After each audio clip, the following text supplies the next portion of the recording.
Hey guys, welcome back. This video will be about my cystic acne and my acne scarring journey.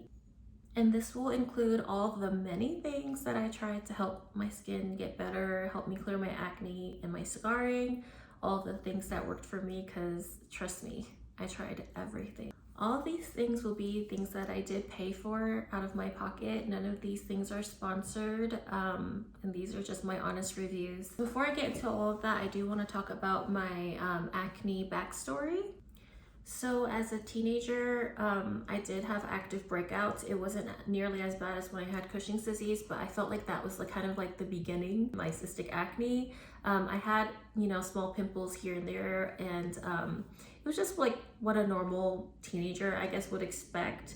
But as time went on, my acne did get a lot worse. By the time I was around 21, 22, my acne just continuously got worse over time.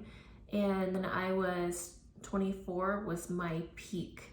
I will show you a picture up here. I just had so much deep cystic acne under my skin, and it was so painful. It was like all over my cheeks, a few on my forehead, and a lot on my neck. And I remembered how painful it was to even talk or move my face, because if I were to smile, the cyst would just burst, and it was so painful. Looking in the mirror was painful every morning. It was just a really, really bad time. I was not only, suffering from the mental and psychiatric problems and symptoms with Cushing's, like depression and anxiety, but to see my face be full of these deep, deep, painful knots, it was so painful for me, and it really made me feel insecure, and I didn't even want to go outside. So dealing with this kind of acne, it was just so deep, and it would leave these really deep indented scars. As you can see, I'll show you my scarring now. It's gotten a lot better. As you can see, I no longer have active acne, and that is just so great. I'm over the moon that my skin can actually bounce back from something as horrific as cystic acne that I got when I had Cushing's disease. So during the time that I had a lot of these active breakouts, I tried literally everything. I tried honey on my face, I tried turmeric face masks, all of these do-it-yourself things. And then I went to the doctor, and they suggested that I get on birth control, and they suggested that I got on antibiotics for my acne. Knowing what I know about antibiotics and me not liking birth control, I just couldn't take both of them. I just felt like antibiotics is just like a band-aid, and I wanted to know the root cause. That didn't stop me from experimenting, and one thing that I really did find that helped me was benzoyl peroxide. I don't know if you guys know about this, but there's a website called acne.org. I just literally tried their technique, and it was basically take a thick layer of benzoyl peroxide, put it all over your face at night, and then wash it off in the morning. And you do this for 2 weeks, and truly did help my skin clear up. For a while, maybe for 6 months, I felt like my skin was really clear, but I did notice that with the use of benzoyl peroxide, it really ruined my skin barrier, and it really ruined just the tone of it. I felt like it was very sallow and ruddy, and it's just not a nice healthy skin tone. So that's when I decided to stop the benzoyl peroxide. When I stopped the benzoyl peroxide, my face blew up, and that was when it was just the worst of the worst. And I was desperate. I tried putting benzoyl peroxide, that whole method again, and it just didn't work for me. So that's when I knew that this was extremely serious, and I needed to go seek help for all of these symptoms that I was having. When I had my adrenalectomy to cure my Cushing's disease and take out the tumor in my adrenal gland, I did notice that within 6 months, my acne, my existing acne and my active acne started slowing down, and I felt like my skin was actually healing and getting better, but really slowly. So that's when my endocrinologist decided to refer me to a dermatologist, and they prescribed me Accutane. So Accutane literally pushed out all of my existing acne to the surface, and my skin was peeling in sheets. It is a very harsh drug. You have to get your liver tested every 3-4 weeks, I want to say, just to make sure, because it really hurts your liver when you take Accutane, and it is a very serious drug. I still suffer from some like side effects from it. My skin is always sensitive now. When I go out to the sun, I always burn, so I always have to make sure to like put on a lot of sunscreen, and just really be, you know, aware of wearing like shirts that cover my neck, my chest, my arms, because it burns really easily.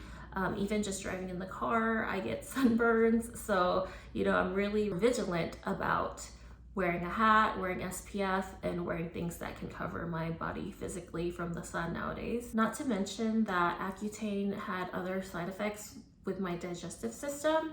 And I do want to do like a deeper dive video about Accutane, because I just feel like today I want to talk about things that did work for my skin, for my acne and my acne scarring. And I am really grateful for Accutane to help me get to the point where I am now. Would I take it again? I'm not sure, because maybe something topical, like a topical Retin-A or something like that, would have been better, even though it would have taken longer to see results. I was a little impatient, but you know, who isn't when it comes to their skin? If their skin is full of breakouts and active acne and like cystic knots and pus everywhere, like it's just kind of unbearable. It's ruins your self-esteem. It was a really rough time, and I do not wish it on anybody. And I just knew that like what I wanted was to get rid of all the acne on my face. And so I didn't think about the side effects. I didn't think about long-term effects of Accutane. I just went for it. And even though it improved my skin, would I do it again? I don't know if I would. Accutane really dries out your skin too. So like you're always constantly peeling for 3 months. You kind of look rough, you know what I mean? Like your face just looks like you're wearing a mask. If you put makeup on, like it will just peel off. And there's so much dryness, so moisturization is very important, and wearing sunscreen if you do decide to take the Accutane route. Okay, so another thing that I was doing that was topical was BHA. It is salicylic acid. That has been a long-term friend of mine. I just feel as though salicylic acid is great. It's great for acne. It's great for unclogging deep pores and like blackheads, just to make sure that everything comes to the surface. I have been using salicylic acid as a teen. Still use it now. It's in a few of my skincare products, not as many, because as I've gotten older, my skin has gotten drier. So now I prefer to use AHA acids, which is lactic acid and glycolic acid. Glycolic acid is really good for peeling the top layer of like your dead skin. And it's good for wrinkles, it's good for acne scarring, it's good for pigmentation. It does burn, so that's the only thing I don't like about like glycolic acid. Lactic is a little bit more gentle, I find, for my face. But I really like it, and I still use glycolic and lactic acid today too. My dermatologist did recommend azelaic acid for me. What I noticed that when I do use it, the cream, is prescription grade. It actually makes my skin a lot more even toned and less red. I don't use it a lot because when I wear it, it kind of makes my face itchy and like stingy for like 10-15 minutes. So it's just something that kind of bothers me. So I don't use it as much as I should, but I should probably get back on it because it does work. One of my best friends going through like acne, my acne journey, is Aspirin face mask. This is what I discovered looking through some kind of like skincare blog. But it's basically just aspirin, uncoated aspirin. You put about like 5 pills in like a small little container, and you put a little bit of water in it until you create like this paste consistency, and then you put it all over your face. I find that while I do it in the shower, it really helps because my skin's already like, you know, wet and like damp, and it helps to penetrate. So I just put the aspirin face mask all over my face. I wait about 2-3 minutes, and then I scrub it off. And the thing about aspirin is I believe it has some sort of type of salicylic acid in it. So I just felt like it was very concentrated. It was a good scrub, and it really did help me to get unclog my pores. Do I do aspirin face mask anymore? Not as much as I should. I ran out of aspirin like maybe like a few months ago, and I just kind of stopped doing it. but I think it would be something that I would like to incorporate back into my routine. I usually do it like once a week, and I do it for my boyfriend too. He really likes it. You can do it for your arms and your whole body to get rid of like those little bumps that you have. And overall, I really like Aspirin face mask. Another thing I will recommend is honey face mask. Honey is actually really good for lightening any hyperpigmentation if you want to go on a more natural route instead of using like hydroquinone or anything that's harmful for your skin. I really recommend that you try honey face mask. I like to mix it with a little bit of turmeric and I guess cinnamon sometimes too, but like real cinnamon, just a little bit, just to get your face the blood circulation going. And I used to do that a lot to fade my acne scarring. I do believe that it contributed to fading my acne scars. Something that I have been prescribed and I started using is Tretinoin cream. Tretinoin is, I think, Retin-A. I think it has other names too, but it's just like a really strong vitamin A derivative. It's almost like Accutane but topical. And it's for your face. You put it on, it's really strong. It creates a lot of new collagen growth from underneath, and it drives up all the new collagen up into your skin and helps with getting rid of your old skin. I do notice that my skin texture has gotten a lot smoother since using Tretinoin. I do realize that my scarring has gotten better. My pigmentation has gotten a lot better. Overall, like tone has gotten more like even. So I really do like Tretinoin. It helps apparently with wrinkles too, but for me, it's very drying. Like whatever form of Tretinoin you're using on your skin, it's very drying because your skin is peeling like crazy. So that's why I feel like it kind of enhances the texture and the wrinkles while you're on Tretinoin. But once you get towards the past 12 weeks of using it, your skin is supposed to get really nice and glowy and dewy. And I'm kind of almost there, I feel like, but I still feel like I suffer from a lot of dryness and sensitivity to Tretinoin. And I use that maybe every other night to every 2 nights. And I find that that really helps. You just have to moisturize a lot while you're on Tretinoin to help your skin not look so dry. I do highly recommend Tretinoin for people with acne. And I just feel like it's kind of like a long journey with Tretinoin. Like sometimes it takes, like you get past this phase where they call it a purge, and your purging phase where like all the stuff comes out from underneath is it could take like up to 6 weeks to 12 weeks and sometimes even longer. I've read some stories where people have purged for like 9 months, and so obviously it's kind of triggering while you're using something to help and it's making your skin kind of look worse. But overall, there is like a light at the end of the tunnel when it comes to using Tretinoin, and I do feel like it will help overall, and I do highly recommend it. The next thing I did for my acne scarring was microneedling. The Vampire Facial, if you haven't heard about it, it's literally this device where it has like lots of needles on it, like a pen. I use the skin pen, the derma pen, and they basically just stamps a bunch of holes in your face, right? And the idea is that it helps like your skin regenerate and for you to create more collagen and for your skin to just renew itself. I've done about 6 sessions of microneedling and I truly feel like it has helped. The only thing is it's very expensive. The downtime is really quick. It's about, you're just red for like maybe 1 or 2 days, and then your skin kind of recovers. It starts peeling off and you are left with baby skin, and it takes around 6 to 12 weeks to see like full results of like the collagen being produced and your skin getting more even. But I do really like microneedling. I do think that it has helped with my acne scarring, and I do believe that it also helps with like collagen production, so it helps with fine lines and wrinkles too. Just another thing to add to your skincare arsenal if you worry about acne scarring. So I probably will make another video to do a deep dive on that one too.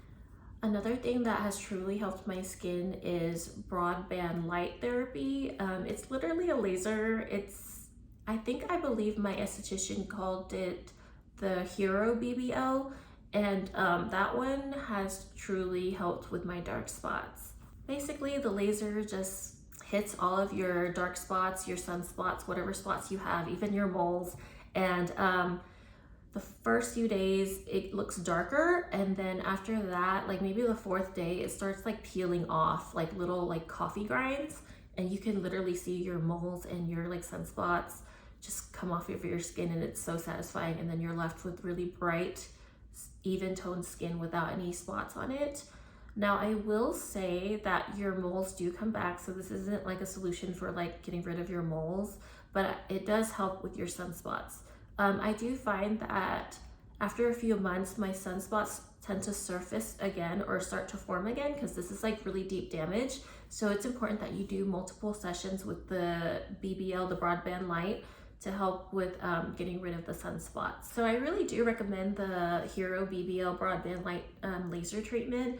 I do think that it works. You have to wear a lot of sunscreen, obviously, to maintain your results, and you do have to do maintenance sessions I want to say every few months. I am overdue for mine. I did 2 sessions before last year, and I'm overdue for like kind of like a mini touch-up to just get rid of some more stuff, because you know, I moved to Utah and all I do is go hiking, and I'm outside all the time kayaking and being, you know, directly exposed to the sun. And no matter how much sunscreen I use and, you know, hats I wear, it will come back. So those pesky sunspots, they really come back with a vengeance, and even some acne scarring. But I feel like it's mostly sun damage that I'm working on right now, and I highly recommend the Hero BBL. And the very last thing I want to talk about is chemical peels. Chemical peels help a lot. If you do a deep peel, you will see that when your skin is done from, you know, the post-recovery phase, that your skin will feel a lot more youthful, smoother, and help with your acne scarring. Now, for me, the only thing I don't like about chemical peels is just how dry and tight and all of the peeling that comes with it. I feel like it's so much skin peeling, like sheets of your skin coming off, that you really can't be social or even go outside because it just looks a little crazy. So for me, is it worth it? I feel like it's worth it if you have a lot of downtime. I probably could benefit from a chemical peel right now, but with the other things that I have tried, I think that the Tretinoin cream might be better than the chemical peel overall. So would I do chemical peels again? Maybe, but I don't like the peeling, the downtime of the peeling. All right, so that is all the information I have about things that have helped my skin. Obviously, you know, depending on like your diet, the things that you're allergic to or sensitive to, it's good that you kind of try to avoid it as much as you can. Sugar is not good for your skin. Isolate sugar, but I try to limit carbs, dairy, all those things that might not be so great for your skin. Just try to eat it in moderation. I'm not the best spokesperson, but I do try to make like a choice on the weekdays to cook for myself and cook a little bit cleaner. Weekends, I really try my best, but it's just not something that's realistic for me to, you know, deprive myself of, because I do enjoy food a lot and I enjoy all kinds of foods. So that is my one time for me to eat whatever I want to eat and pay for the consequences. So as with every video, I'm going to end it with a quote. This quote is something I just wrote up because that's what I felt like saying in this video. This time I have a second chance. Every day I wake up, I can choose myself. I will choose to heal, to better myself. I will choose to love the work in progress that is me. I've been through so much, and you have been through so much too. My only regret was not taking care of myself and loving myself until after the fact that, you know, everything was over. I think that it's so important for us to just choose to hold ourselves to a higher standard and to do better for ourselves. And, you know, if you want that healthy lifestyle, you want to glow, you want that healthy skin, then choose yourself. Invest in yourself. I am not against doing things that makes you feel more beautiful, because I have done several things to my face. Yeah, I'm just so excited to be able to continue on this journey and to be able to go through Cushing's, feel what I had to feel, see what I had to see, experience Cushing's, and to be able to heal from that and to share my knowledge with you guys about all of the things that I did to help kind of bounce back, feel like you know, myself again, my new, brand new, better version of myself. And so I really appreciate you guys for watching my videos as always.